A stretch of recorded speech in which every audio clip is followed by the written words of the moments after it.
Since 1785, the Times has been essential reading.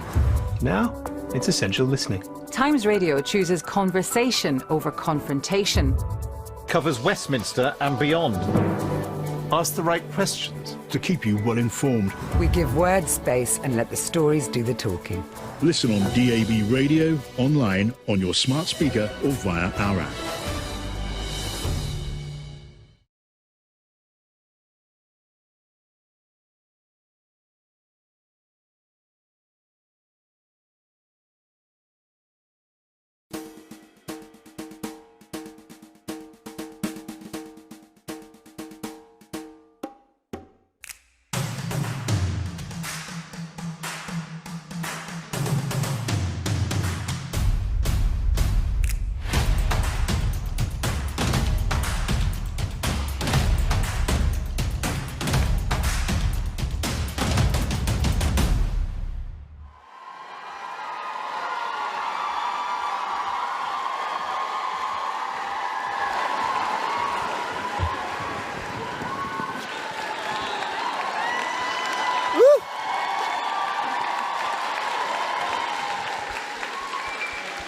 Oh, that's better. This is literally like when Beyonce just comes out on stage and doesn't have to say a flipping word.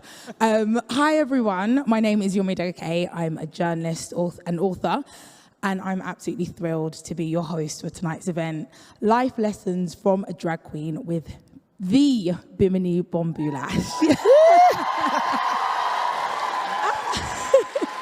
Thank you so much. I'm so excited to be with you. And Cheltenham, how are you? Have you had a good festival? Who was performing? Did anyone see Joan Collins? Yeah. I haven't, but icon. From one icon to another. So big thanks to So Gloss for their support of this event. Before we get started, I know you guys are going to have it's after 9, after Watershed, so I can say shitloads of questions. Because I know you did. I do. And I did. Please do submit your questions on your phone using the Slido platform. You'll hopefully have seen instructions for how to submit them on the venue screens as you're taking your seats. And these instructions will be shared again on our screens later this evening. And I shall ask them at the end. But without further ado, I'd love to introduce you to Bimini Bon Boulash, the Bimini Bon breakout star of this year's, wow, there were two, this year's RuPaul Drag Race, and now a Bimini Bon book author of the brilliant, that's going to keep happening all night, I'm not going to lie. Keep it coming.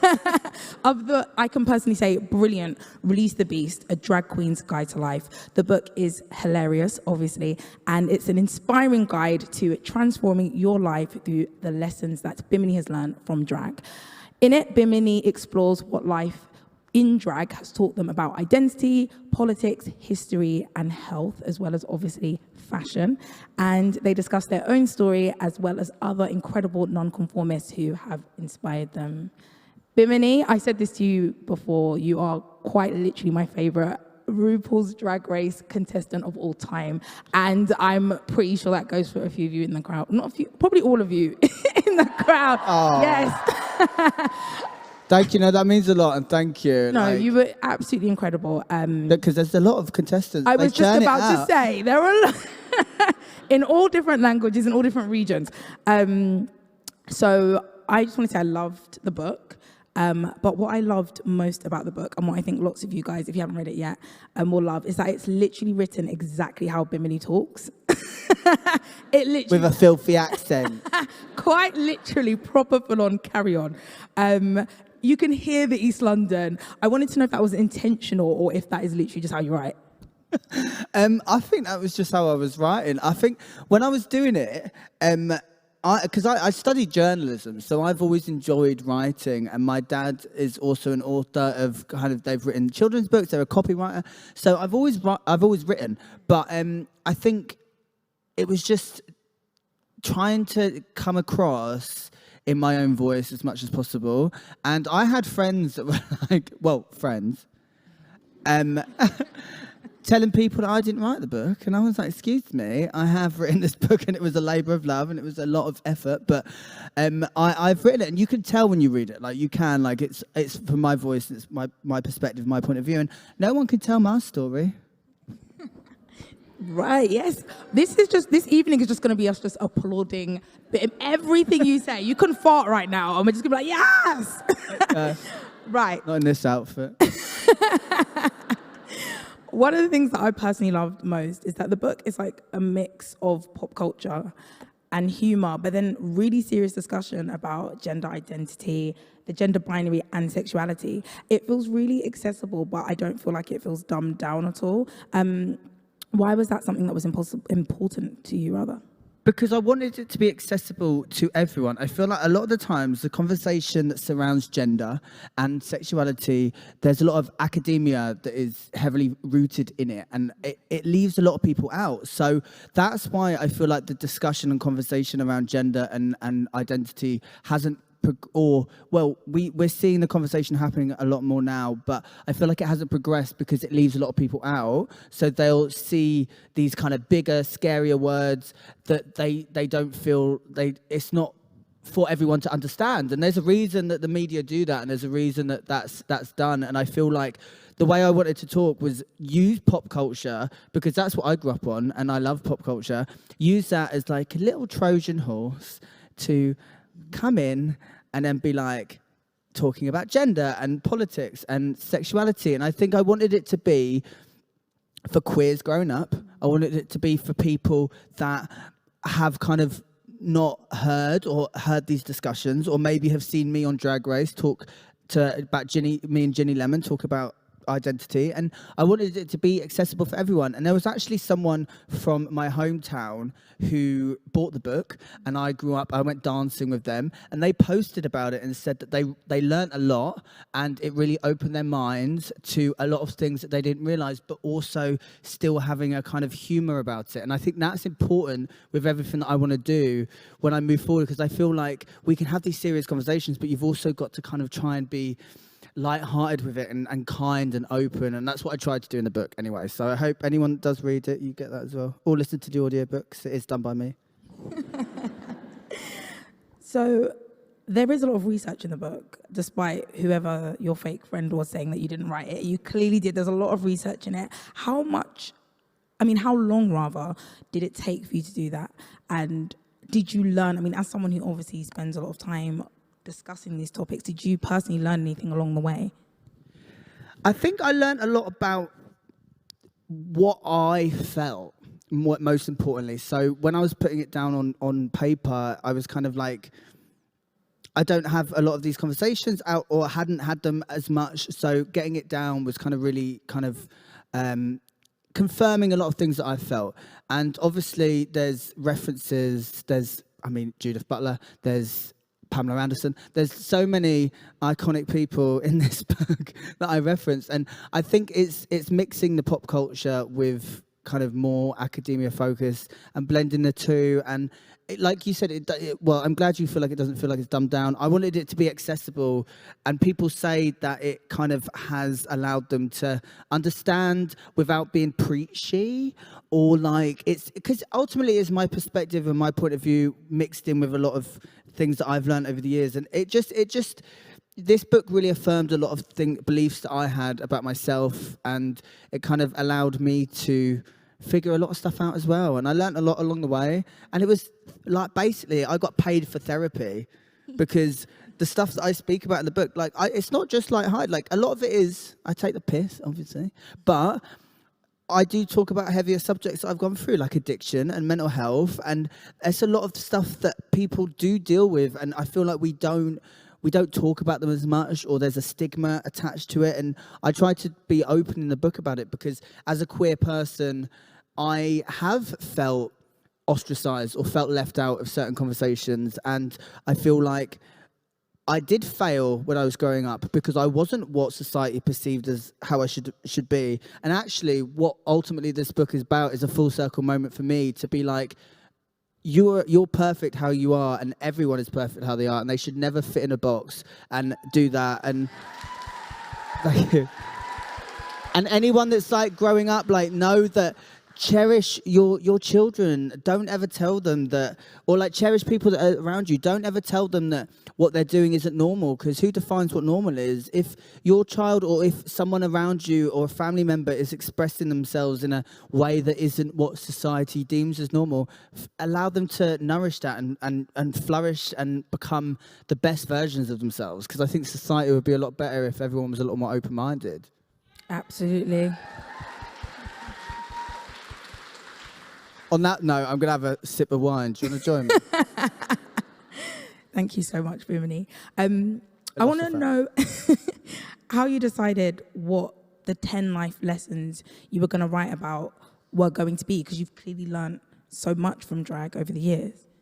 Well, I had a dartboard, and I basically just went, no, fashion. Okay, that's number 7. No, I think it was just going through, like, and a lot of it, there's queer history in it. There's I talk about being vegan. Do you? Yeah. I talk about my dad being vegan, because he's very vegan. One of those like ones that you delete on Facebook, vegan. And I talk about a lot of stuff, and I feel like actually, like someone said to me, like, what's your favourite chapter? And I feel like I loved doing them all, but I feel like chapter 10, the last chapter, was where I could really bring it all back round and kind of go through the whole book and talk about what I've just been speaking about the whole time. And I think, yeah, it was just what resonates with me. And I talk about the people that I've loved, and like this idea of like this gender binary. There was a lot of people that I grew up with that really went against that, but were celebrated for it because they were pop stars or icons in the world. And like, my mum would always say to me, when me and Tilly, her like best mate, when we were kids, we would dress up like Boy George because we wanted to be just like Boy George. So they'd do all of that outfits. And I'm like, it's funny because they're obviously someone that was so non-conforming when it comes to kind of the idea of gender, and people like Bowie and Grace Jones and Prince and all of these iconic people that were celebrated for it. But then actually when it was like, when you're walking down the road, you're not celebrated for it. I was getting stuff shouted at me, and for not even doing much. I was wearing a bloody fur coat and fishnets. Like, wasn't breaking boundaries. Whereas like these people were like celebrated for this non-conformity, and it always confused me. So that was kind of what I wanted to talk about as well in the book. It's like this idea of people that go against this strict idea of masculine and feminine has always been there. It's not a new thing, and we just need to kind of differentiate the two. Like, it's something to be intimidated about. You just celebrate it and accept it for what it is, I guess. Yeah. Thank you. So another one of my favorite bits in the book is when you talk about the bimbo stereotype and how it's something you actually intentionally kind of played into in several ways doing Drag Race. But obviously we can all clearly see like you're a very intelligent person. And you study journalism, you have a journalism degree and are clearly well-versed in several issues. So can you tell me a bit more about the reclamation of the bimbo, because that's something that's happening even outside of your book, just more widely as a concept? I think, yeah, it's this idea, because, I mean, don't want to give it away, but the name bimbo was actually meant for a man, a bloke. That was the original intention. A bimbo was a stupid male.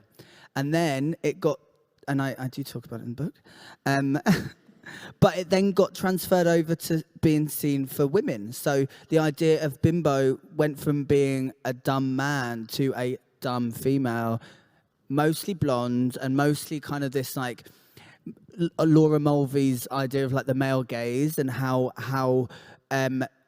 film and men in the media will portray a certain woman, whereas actually those women maybe feed into this idea, but they are intelligent and they are still like, you don't, just because of the way you look, you shouldn't be judged on your appearance. And there's a lot of people like the bimbo who I think played into that. Madonna, for example, who's one of the most successful recording artists in the entire world and has built a legacy and an incredible career.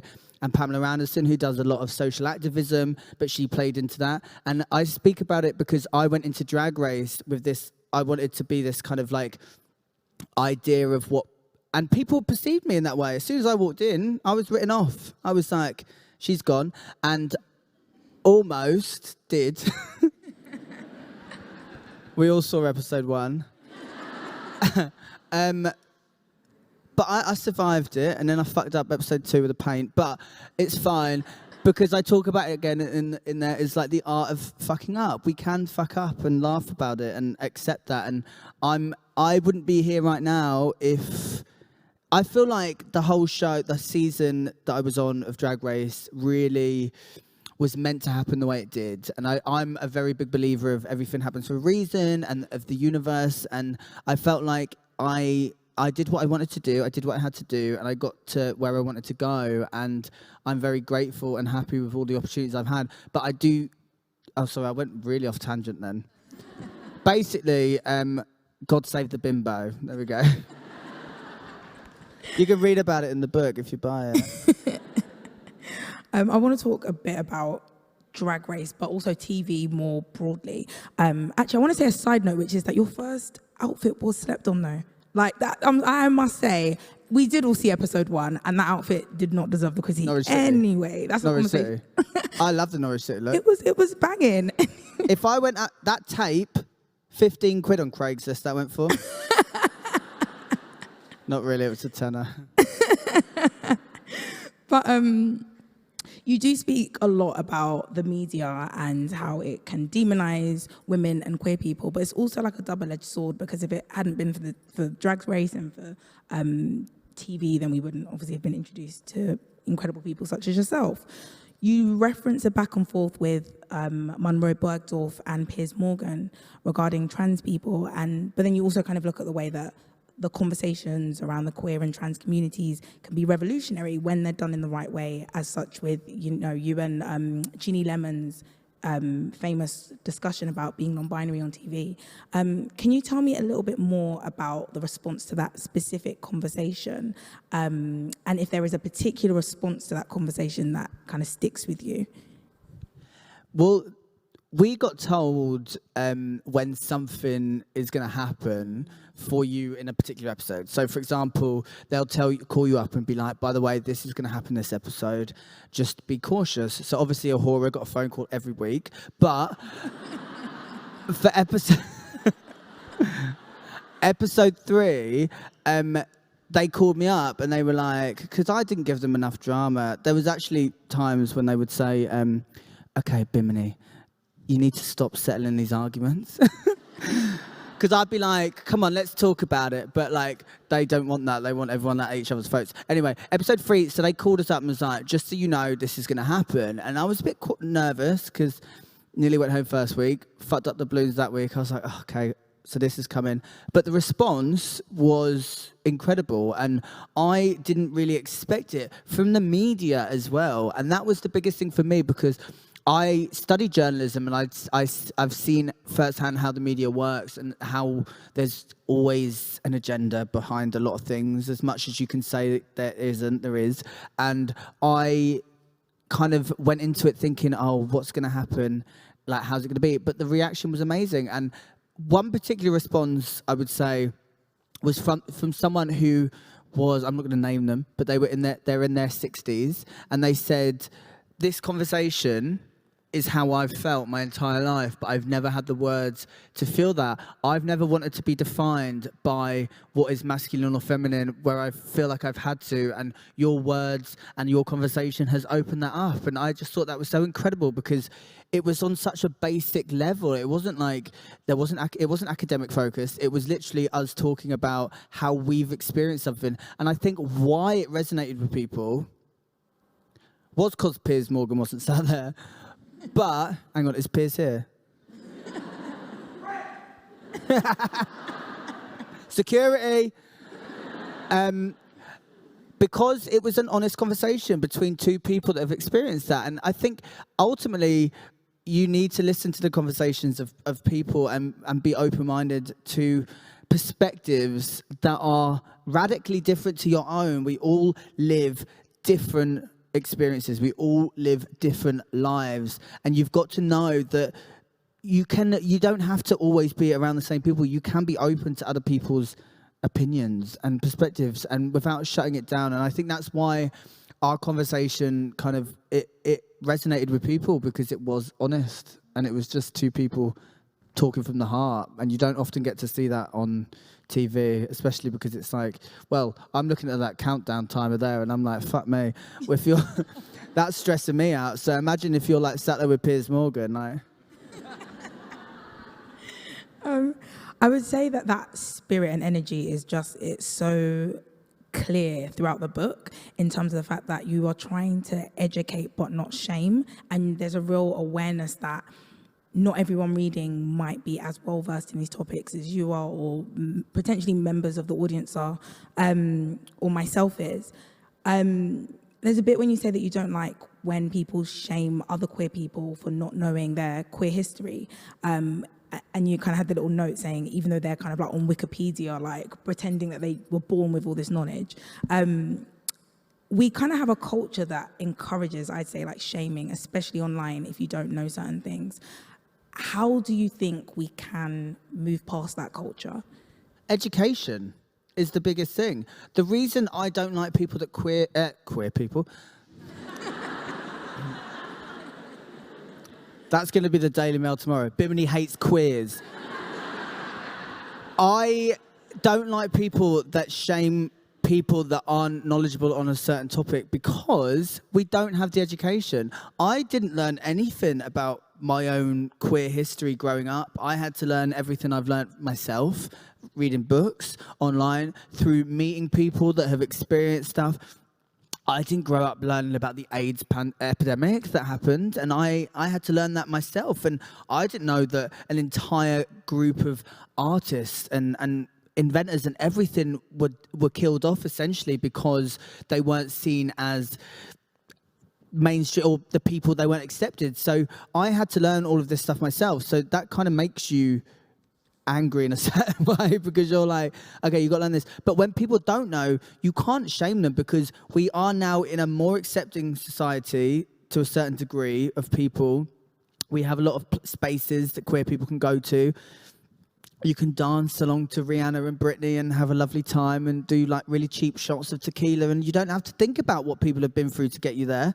But if you want to know that, like, especially when it comes, I feel like the trans, I'm not even gonna, like, the trans conversation that's happening right now and the rhetoric that's happening in the media, we're standing on the shoulder, I'm standing on the shoulders of people that have come before me that were trans women of colour, that were gender non-conforming, drag kings, drag queens, and I'm here today because of those people. And to shut them out and cut them out of a conversation disgusts me, and I will always stand up for that. And I think we need more education. I think in school there needs to be curriculum, not just on LGBTQ plus history, but also on the history of colonization and what Britain has happened to the world, and all of the things that has happened, because we haven't got here today because of amazing things. There's been some really dark things that we didn't learn about, and I think there needs to be a real shift in education so we learn about topics that are real and true to real life.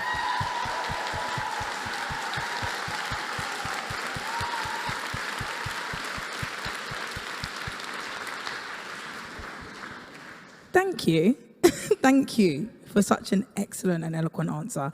I wanted to touch on that colonialism point, because that's something that you do write about in your book, and you talk about colonialism impacting our understanding of gender in Black and ethnic minority communities, as well as you talk about really eloquently racism within queer communities. Can you tell me a bit about why this was something that was important for you to include alongside everything else you speak about? I've grown up working class, but I've also grown up white. So I've grown up with a level of privilege that I'm very much aware of. And I've seen it happen within the queer community. There is still there does still have racism happen. And there is still, even though we should all be kind of together, sadly, that isn't the truth. And if you learn about, when I've researched and I've seen about the Western idea of kind of gender and the colonization of that, actually, there were lots of kind of cultures around the world that were quite happy before we came across and started fucking up the places and taking the land and doing all of that stuff that we did, and like all the horrible stuff. there were cultures that celebrated different genders, and there wasn't just a strict binary. And that even goes across so much, and it's so interesting to read about. And in the back of the book, there's because I don't obviously go so deep into it. I highlight it, I talk about it, we discuss it, but you can learn further, and it's so interesting to think that so many different cultures were very aware that there is more than just masculine and feminine, male and female. There is stuff outside of this strict binary, and it wasn't just so strict. There's the idea of a third gender, that two-spirited. There's Hijra in Hindu and Indian culture. Like, there's so much that's so interesting to learn about, and it's interesting as well how the Western ideology came across and diluted it all, and we all became kind of this strict thing. And I do think that hopefully we can look back at, like, we need to reconnect with our own consciousness and our own spirituality, I think, and know what feels right within ourselves and not what we are told is right and what we think. Because ultimately, yes, we have to be kind and we have to be nice and we have to be loving of other people, and that should be our innate feelings as humans. But there is a lot of influence that kind of controls how we think, and I think we need more free thinkers, and we need more people that think outside of this idea of what we are taught, and I think hopefully we will get there eventually. I mean, social media is such a big tool. There's all the kids on TikTok, they're like killing it. Like, they all do the amazing stuff. I can't do it. I can't do it never looks as good. I wish it did, but could someone teach me? You're clearly someone who's hugely political. In your first drag show, you talk about being political, lip syncing to Hillary Clinton and tying up like a version of Trump. I pissed on Trump, yeah. Oh, wow, okay. I must have missed that. Trump was into it. Did you not hear about that? You were also part of the reason we loved you so much. I didn't really do it. Art. Part of the reasons... Sorry, I lost my train of thought. I can just see it now. I know. It was good. Hugely political on Drag Race. Have there ever been calls for you to dial it back from people who are just like, I'm just here to see a beautiful drag queen death drop. I don't want all this politics. Has anyone ever tried to police you on that? Do you know what? Sometimes I will do a death drop just to take the piss at the end of a show, just because I can. And it's like, I'm not doing it now. They're not paying me enough. I will never do it. Like, even when I've done it, so I've had the opportunity. Oh my God, there's people up here. Hello. Hi. I didn't realise. That's cool. It's like Romeo and Juliet. I had the opportunity of doing Manchester Pride and Birmingham Pride, and I've been doing, because I've got a lot of music as well as what I've been doing. I got the opportunity to perform and do like live music sets, and in between that, I was doing stuff like UK Hun into talking about the LGB Alliance and like bringing the politics into this like fun space. And I think people always get a bit like, maybe not everyone. I think like people, because in between everything, I'll always like talk about stuff. I think because I'm like, I've got you on my side now. Let's talk about it. And I'm like going from like doing Fit But Don't You Know It by the Streets to talking about like politics. And I think that's my favourite juxtaposition. It's like the unexpected and like not knowing what to do. And I think I'll always, if I always get a platform, if I always get a space to talk, I'll always stand up for what I believe in. And I wish more people did that. I think everyone should do that. And I do think people do online, but we need to put that into action and really stand up for it. Thank you, Bimini. Yeah. The book is incredibly honest, very, very honest. There's a bit where you're talking about your friend Jodie Harsh, and you literally like, yeah, she wasn't particularly nice to me when we first met. And then you talk about the fact that when Britney was going through her meltdown in the noughties, you were like, you know, essentially, for lack of a better phrase, like living for it, like, oh, this is interesting kind of thing. And you could have entertained. Yeah, there you go, exactly. You could have left that out, but you were like, you chose to be authentic. Can you tell me about that decision and if there was anything that you almost didn't put in? So I talk about the Britney thing because that was a big thing growing up. I was in the noughties and I was like 14, 15 when Britney went through a lot of the things that we saw in the media. And we were entertained. Like we didn't see it as a bad thing. This poor woman was going through this meltdown in front of millions, in front of the world, and we were like watching every move. And that says something about the toxic culture that the media represents, because we were entertained by that. And I spoke about it because now I look at it and I think this poor woman was going through so much more, and we know what Britney's gone through now. Fucking free Britney, thank God. And I hope she does do that interview that she's talking about her family. Oprah, I hope Oprah. But I wanted to like talk because we're not all perfect, and I've not always had the point of view, or like we grow and we learn, and that's the thing about the human experience is we have the ability to continually learn. And that's why there's a lot of people that are closed-minded and will segregate or shut themselves off from certain things and just see a point of view because they've never had to think.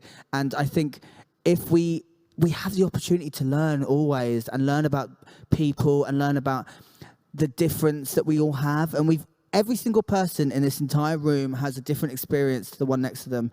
And we all need to be open to that and nurturing and loving of that. And I think that's what I speak about in the book.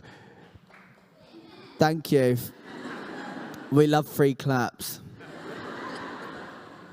I almost made a joke, but I just stopped myself. But yeah, in the book, the parts that I almost stopped, was talking about my addiction. Because I did go through a period in my life that was very dark, and I got caught up in the hedonism of London, and I used some drugs that kind of, at the time, I didn't really see as an issue, but looking back, and towards the end of that, it was getting a lot darker, and I talk about that in the book because the reason I think I got caught up in that is because when I was growing up, there wasn't people like me, or I didn't feel like I fit in anywhere. So when I got to London and saw all of these people in these nightclubs, and I grew up on this culture of glamour that was like, oh, snorting whatever. I thought it was cool. And I fell into it, and I got quite deep into it, and I come out the other side, and ultimately it's the like story of showing that you can pull yourself out of a dark place. And even though my experience is different to everyone else's, we all have struggles and troubles, and I think being honest about it is the most important thing to move forward. And that's why I do talk about it in the book. But that was something that I was like, do I mention that now, or do I wait 15 more years when they're going to pay me more money for the memoirs? Like, I don't know. But yeah, wait for that one. But no, ultimately it's like I was honest about a lot of experiences I've had, and I think it was important for me to do that. It's not a memoirs, it is I talk about my life and anecdotes of, but I'm not old enough for a memoirs yet. I'm only 19. I was going to ask you about writing about your addiction and just how hard, I suppose, it was to write about. Because I imagine writing the book was quite cathartic in many ways, but that specific bit, what was that like? It was difficult, but I knew people were going to relate to it, especially queer people, and especially friends of mine that were part of that scene that maybe are going to read the book and be like, yeah, okay, like that's how you felt, and I felt something similar, but we're not open enough to talk about it. And I hope anyone that reads it can, if they're going through something like that, they know, or they have friends that they can confide in and trust to talk about it. And because at the time, all my friends were doing the same thing, so I did feel like I was a bit lost. I got really, really skinny. I got really, really sick. I wasn't in a really good way, and I went away, and I was lucky enough to go. I basically like fucked off my student loan and went off traveling. I was like, thanks, student loan. And I went, and that was, it kind of helped me. I went away and I got away from it, and I was lucky enough to do that. But I just want anyone that reads it to like know, or hopefully know, that you can have a support network and to find that, because that's so important, especially if you're going through something like that. Thank you. And you also came out as pan in the book as well. What was the decision behind doing it in the book? I think I've been in relationships with all genders, and I think I've seen all genders, and to me, you just say pan, didn't you? Yeah. Yeah. I was like, okay, just start talking about my sexuality. I see the beauty in everyone, so I think ultimately, and there's a lot of people that I'm good friends with that also share the same view, and I think it's a similar thing with a binary. It's like you can see someone as a human for who they are inside, whether it's their physical attractiveness, whether it's their soul, their spirit, and I think ultimately I see people further than the surface, and that's if it doesn't matter what's between your legs. It's what you've got upstairs in your noggin that turns me on. So yeah. I like pans. Like woks. Woks are really nice. Like non-stick, pardon? Yeah, that's a good one, that one, yeah. Non-stick ones. Can we talk about Kate Moss? Always. Can we? So obviously you speak about Kate Moss as a huge inspiration in the book. You mentioned that she's actually the same height as you. Didn't know that. Bit of trivia for you guys. And I noticed, obviously from Instagram stalking, that you walked in front of her at London Fashion Week. Oh my God, stop it. Please tell me you finally met. Please. Oh my God, okay. Tell us the story. No, we haven't. No. Basically. I will tell you, this is like, woe is me, this, so get ready. I don't know if anyone knows, but I recently was meant to go to Paris Fashion Week. And I got my, at the airport, I got pickpocketed. And my passport was gone. On my connecting flight to Paris. So I'd already flown from Crete to... So I know this is very first world fucking problems right now. But anyway, I was meant to go into Paris Fashion Week and I had all this amazing stuff.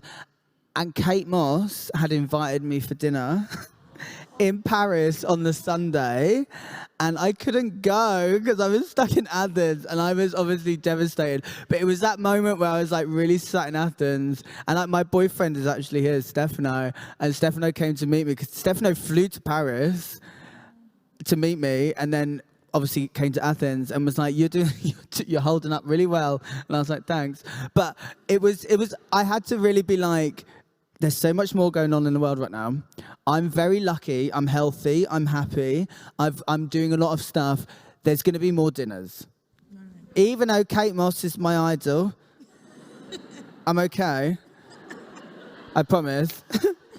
But I will write a second book about it. But no, that was a lot. But it's gonna happen. She basically was. I was fucking lucky enough to walk in the Richard Quinn show.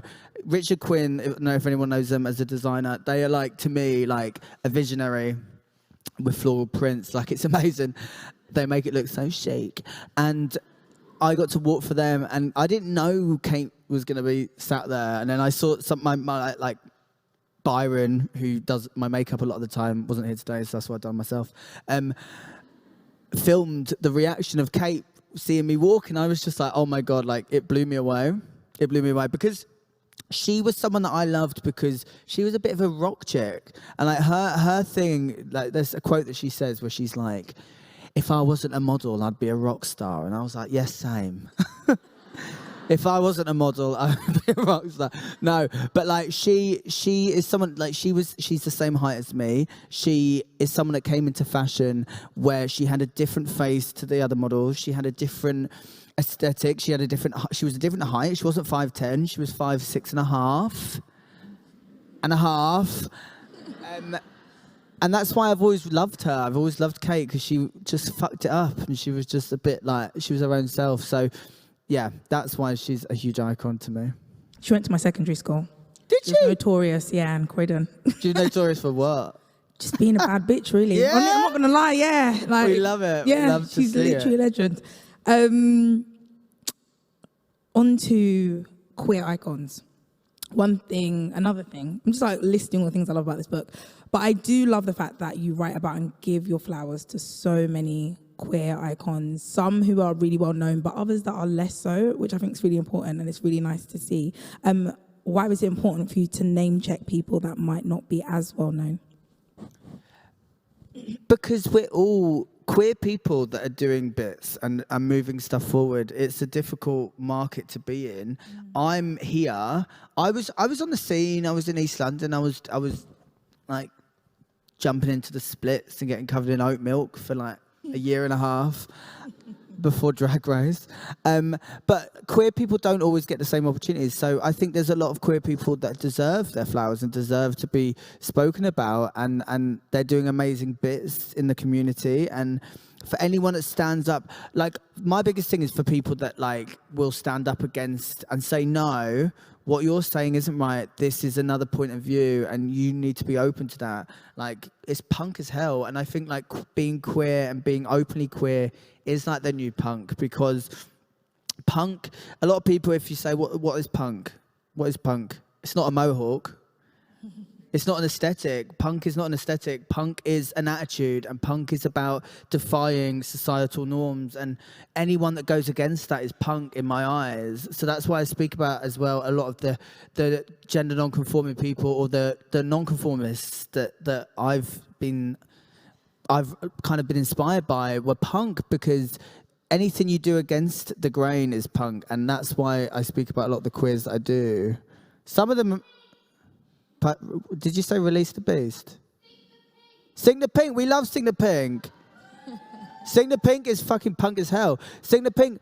When I first moved to London, it was going out in Soho, and then there was like Sing the Pink. Does anyone know Sing the Pink? Yeah. So I'm going to be performing at Sing the Pink on I was about to say Halloween, on New Year's Eve with Ray, which is going to be amazing. Anyway, Sing the Pink are a really punk collective, and they really I was so inspired by them, and I remember like seeing the version of drag that they were doing, and it was the most inclusive drag I've seen at that time. It had everyone, and that was when I first saw the first cis woman doing drag, and they won the competition that I happened to win a few years later. So I came up on a scene that was so diverse and so open to everyone. And I think that's ultimately what I want the queer scene to be about, being that openness and being so vibrant and uplifting for everyone. Thank you, Bimini. Thank you. Shout out Sing the Pink. Okay, guys, I think I have literally like one more question until I'm so like, I've just got so much I want to say, but I'm like, I've got to hand it over to you guys begrudgingly. So I've got like one last question, I think, which is I want to talk about your mum, because the book is obviously dedicated to your mum, and you wrote about her support of your identity and her hard work as a single parent when you were young. Has she read the book? She's read the book. What did she make of the book? She was annoyed at me because there's a part of the book where I speak about when I was about 11. And I wanted to go vegetarian. You might remember it. And she was like, okay, yeah, you can be vegetarian. My family, they're like, so I've got half my family in London, half of them are Scottish, meat and 2 veg, right? Mince and potatoes, no seasoning, nothing, none of that. Like, don't know, like, literally just like lumpy potato. I was being told I was being fed corn mince when I wanted to be vegetarian, but she was feeding me real mince, like cow mince, for months, 6 months or something. But I'm 11, I can't fucking cook.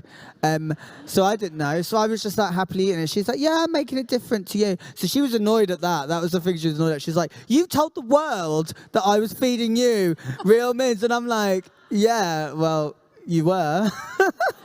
So, but ultimately, she's read it and she enjoyed the book. She was she's bought a signed copy. Yeah, she actually paid for it as well. Thank you, Bimini. All right, we're on to audience questions. The first being from Laura, which has the most thumbs up. And it says, would you ever write fiction? We need more non-binary characters. Oh my God, yeah. Yeah? I always thought I was going to write fiction. That was what I've always dreamed of doing. Like, one of the things I wanted to write was, before I went into journalism, was do I go into creative writing? And that was actually, I didn't realise I was going to go on Drag Race and get a conversation with Penguin that allowed me to write a book like this. So this is non-fiction, but fiction 2023, baby, maybe. Yeah. And then London Mayor 2024. No. I mean, who knows? If you all vote. Amy's asked if you feel like you have a different personality when you're in drag. I don't know, because I have a weird thing with drag, because I feel like a lot of the times I disagreed with what I was always being told while I was on the show about what my drag should have looked like or been. So I've never really taken inspiration from necessarily just drag artists. I think drag artists are incredible, and I think there's been so much good that's happened, but I basically am myself, and I take inspiration from what I do. And as soon as I learnt that, and I realised that I didn't have to follow what drag was supposed to look like, I could always be what I wanted to look like. That was when I found I was the most happy, and that's when I found the most confidence. So I feel like Bimini is me, but maybe a bit more confident, a bit more glam, and like not in a fucking juicy couture tracksuit, just like in this outfit. But what's the question? It was, do you feel like you have a different, I nearly forgot it myself, do you feel like you have a different personality when you're in drag? Oh, no, not really. Yeah. Same old dirty laugh. It's like Adele, isn't it? Well, I'm not like Adele. She's way more talented. Yeah, go easy on me. C. Heifers asks, says thank you firstly for your honesty about your dark times, and has asked how you maintain a good equilibrium in your mental health now. There's a lot about this in the book. Yeah, I do, but it's difficult, and like I'm doing things that I never thought I would do, and I'm experiencing a new world that I felt like wasn't really created for people like me. So I've done things hastily without really thinking it through, or I say no to certain things, and I think you've ultimately got to like know your worth and who you are and what you want to do, and that can be hard because I'm navigating an industry that I'm getting a lot of opportunities. But I mean, before Drag Race, fucking Richard Quinn weren't knocking on my door to walk down the runway, and now I'm getting these opportunities, or like these people are coming forward. So you've got I'm learning and remembering is to protect myself and my own mental health, because if you can't be the best version of yourself, like how are you meant to put out what you want to create, or how are you meant to put out the best art that you want to do? And I think there's beauty in fucking up, and there's beauty in accepting that we're not always perfect, for sure, but like you've also got to have the right people around you that are gonna uplift and celebrate you and not bring you down. And I think that's what you need. You need good people around you, and people that are gonna support you. Yes. Because there are wankers. Cheryl has asked who you are still in contact with from RuPaul's Drag Race. What show? No. Who? Taste, obviously.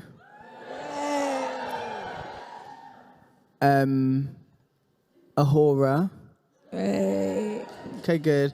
Listen, Ahura's, I know she can be a bit... but I'll keep saying ultimately. That wine.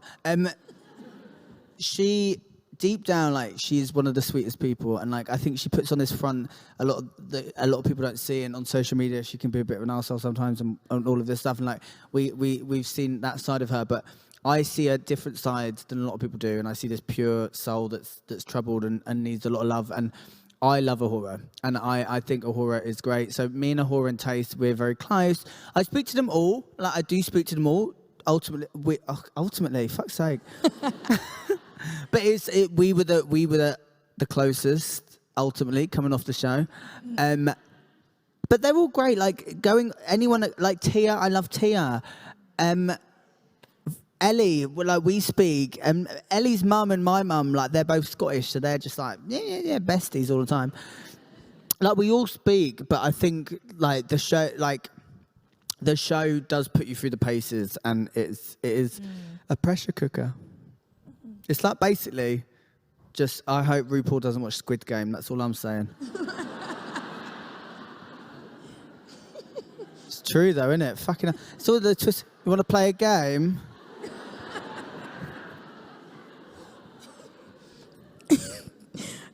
Tom has asked. Sorry. Tom has asked. This is actually a brilliant question.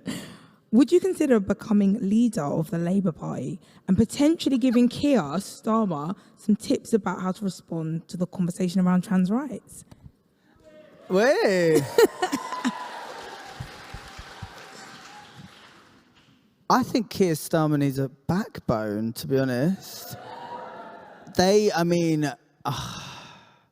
I've watched this happening, and they've just not even just on trans rights, on a lot of issues, they're kind of very silent and they just go along with the flow. And I feel like at the minute, I read an article the other day, and it was actually Labour are spending more money on legal fees than they are on anything else. And I think that says a lot about the current state of the Labour Party. And I hope that we do get a leader that is going to challenge the opposition and go against... So you then, yeah. Me. But I do hope one day we do have that, and we do have someone that is going to go against it and be a real threat to the current government that we've got, because the media are the most powerful tool, and that's why I think Keir Keir has seen what happened to Corbyn, so Keir is very silent, has got a lot of the backing of the other side of Labour, so he is sceptical about what to say and how to say it, because he knows that the media are quick to do it, and the media have an agenda, and the media have a point of view, and they're ultimately who is telling everyone who to vote for. It isn't just the parties, it's whoever the media are backing at the time. So I hope everyone becomes a lot more conscious of that as well. Thank you, Bimini. Can we have a round of applause for that, please?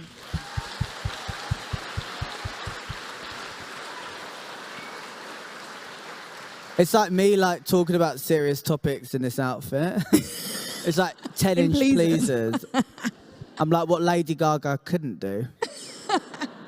I just can't sing like her. This is what you call range. So Jack's Italian boyfriend is asking if you'll ever perform in Italy. Lots of love, kiss, kiss. I'm reading this verbatim. I would love to perform in Italy. Yeah? You can email me, Bimini, at biminicreative.com, and we can discuss. But yeah, I haven't got any upcoming shows. My boyfriend Stefano's in the audience. Stefano's from Italy. Woo! Yeah. Cue that. But yeah, I'd love to. I'd love to go to Italy. I mean, maybe February, Milan Fashion Week? Who knows? Thank you. Anonymous has asked on your opinion of cancel culture. There's a right time and there's a wrong time. I think people have got to be held accountable ultimately for what they have done, but also you've got to give people an opportunity to learn and grow and move forward. I think we didn't have social media before. So before there was social media, someone would fuck up. Maybe it didn't get reported on, or maybe it did, and there wasn't this kind of bombarding of like, you're the worst person, you're the worst person. There is a time and a place where people need to be open and accepting of what they've done, but I do think that cancel culture is wrong in a lot of cases, because you don't know how that person is going to react to what they're being called. And like when someone fucks up, I know sometimes a note-zap apology isn't always good, and we do need more, but like it's a really tricky conversation to have, because it's like it never happened before, so it's happening now. It's this new territory, but you don't know the person's mental health state and like how they're going to react to it. And like, if you ever comment on anything negative, do you know the repercussions that person is going to have?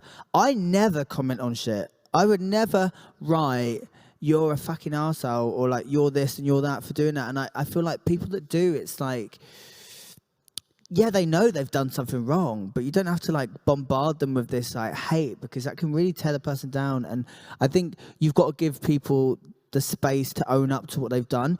If they don't, and they just keep going and be that arsehole, then obviously we're just like, okay, we're done with you. But we don't have to spread hate to them, because that just breeds hate, and we want to spread love.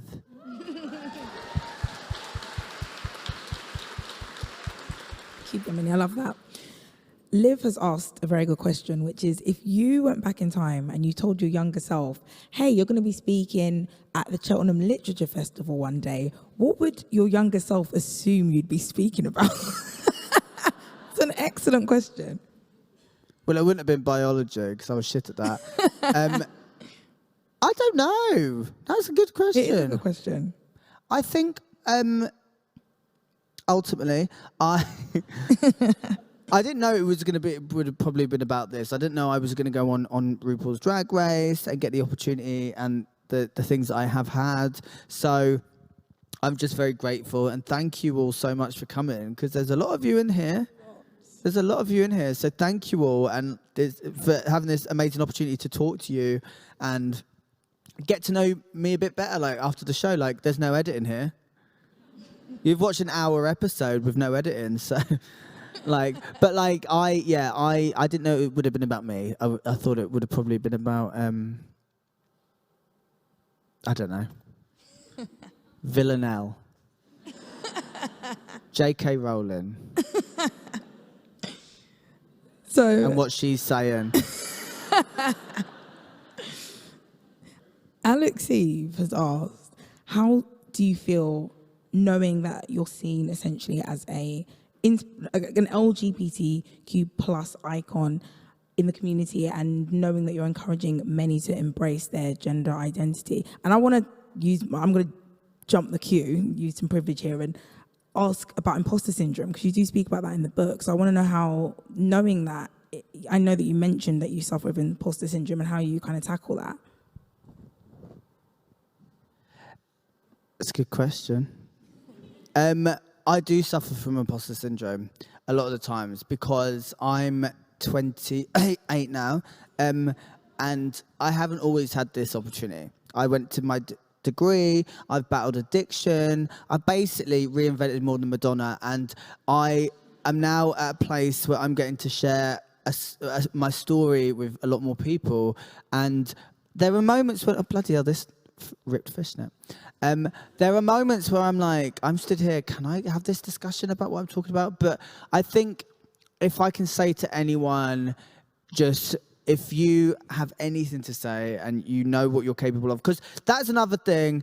I knew what I was capable of going on that show. I knew that my biggest thing, I love being underestimated. So when people underestimate me, that fuels my fire. That fuels me even more to go against that and just do it. So I think if I can say to anyone, never let anyone underestimate you. If you even get a whiff of that, you know what you're capable of. Prove them wrong. Go against the grain. Fuck what they say, and just stay true to who you are. And that's how I get over this imposter syndrome.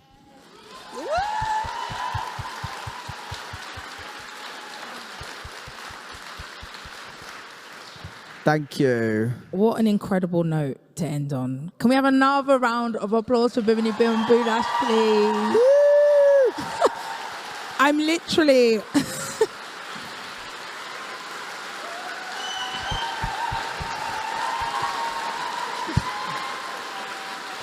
Oh, God.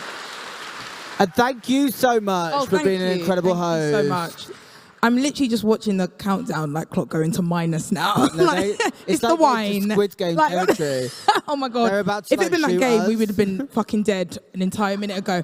But thank you so much, everyone, for joining us for this incredible panel.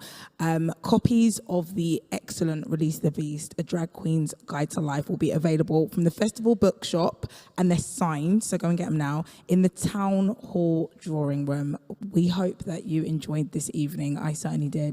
Thanks again, Bimini, and thank you guys for your incredible questions. Good night. Thank you. Good night. Thank you so much.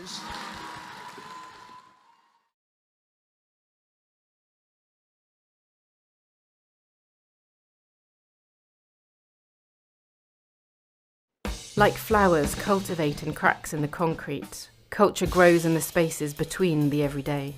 It's there in darkened rooms when the stage lights come on.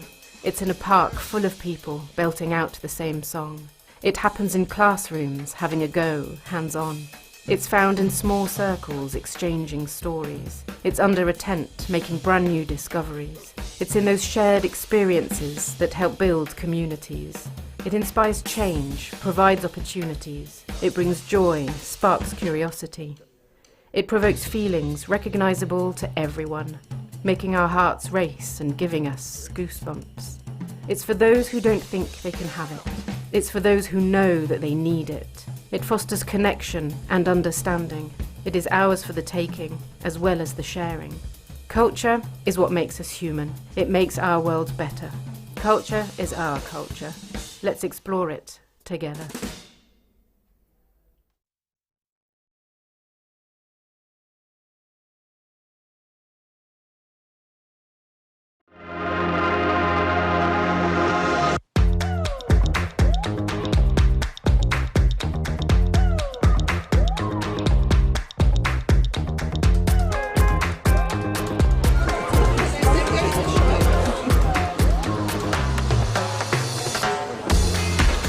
Last summer, we went to a theme park, except we didn't actually make it. We got half the way there, and then my baby sister did a big sick on my dad's trousers, so we had to turn back. He looked up. He hadn't written the next bit down, but felt he should add, I mean, it was really a lot of baby sick, and my dad didn't have a spare pair of trousers, and he couldn't go on the roller coaster in his pants. I think the way he talked was really engaging. It was very interesting. It was quite interactive because he got up and walked around the crowd and asked the children stuff as well, which was really nice for the kids to get involved.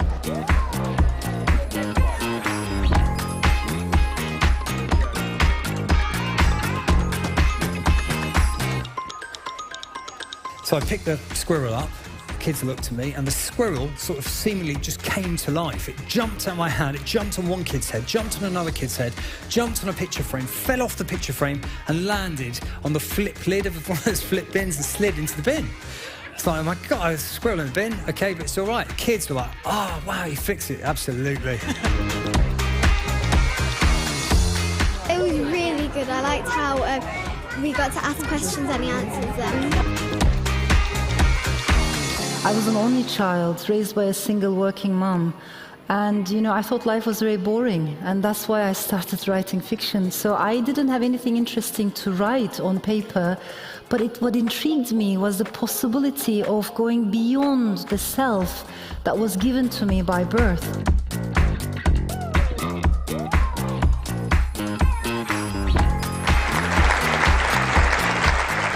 Never in the entire history of the world has there been a species until ours which could take action to save the species or the world. Everything that I do now is about showing off, because if you haven't realised, I'm a colossal show-off who definitely loves the sound of his own voice. So kind of the podcasting, performing, book writing, all of it's kind of storytelling and kind of sharing what goes on behind the scenes, really.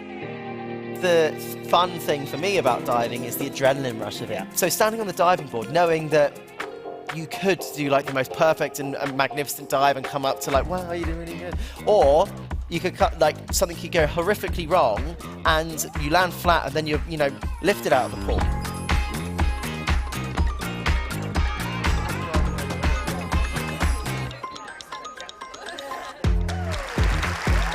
I'm ashamed to say, because people had such a bad time, I'm ashamed to say I had an absolutely lovely lockdown. Because I was just writing, then I'd take a walk, and I lived by the river, so that was lovely. And then I'd write some more, and then I'd cook. It was heavenly.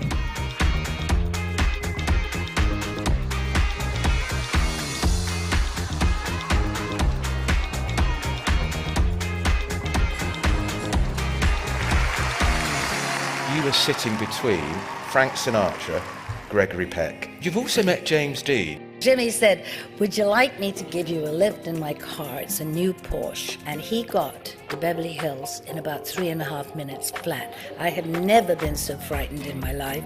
Who's your favourite A-lister? Paul Newman, charming, lovely. He became a really good friend. The most regret that I wish I'd had done was Cruella de Vil. Oh. You know, in 101 Dalmatians.